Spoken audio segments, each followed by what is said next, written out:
Pang-apat po, sir. Pang-apat? May nakatuluyan na po kayo dito sa mga nakausap mo? Wala pa po. Puro hindi seryoso. Oo. Wala pa? Lahat? Wala pa. Wala pa. Hindi ka nila sineryoso. Baka ayaw mo rin sa kanila. Ayaw ko nga eh. Kasi hindi naman talaga match. Ano po bang hinahanap mo na makamatch? Hindi po, yung mabait ba?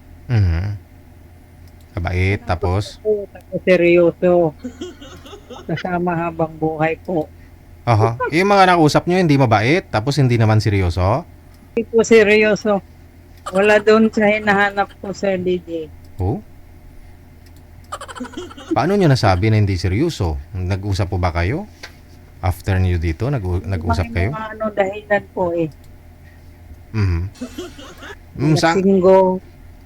Lasinggo. Inamin nila na palainom sila. Opo, nahuli ko na katagalan ng chat eh. At tinatawagan nyo, umiinom, ganon. Opo. Okay lang naman siguro umiinom paminsan-minsan. Oo, wala namang problema po yun eh. Oh, yun naman pala eh. Hindi lang talaga magkasundo. Opo. Okay. Ano pong hinahanap mo? Ilang taon? Taga saan? 58 po. 58 ang hanap mo? Ano po, sir? 58 years old ang hanap mo? Edad ng lalaki? Taga saan po ang gusto mo? 60 or 60. Taga saan po ang gusto mo? Taga ibang bansa, Sir DJ, para may sunduin, Sir DJ. Para pag umuwi may sunduin. Ibang bansa palang gusto mo. Okay lang po. Saang bansa ang gusto mo? Kahit saan, basta taga ibang bansa.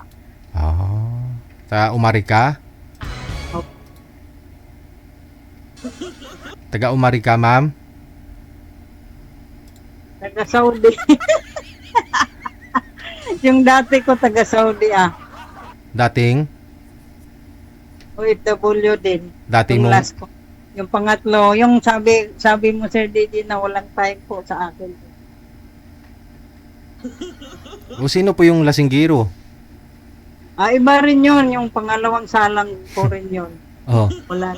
Tapos gusto mo na naman yung taga Saudi, tapos baka mamaya wala ring time. Depende na po yun.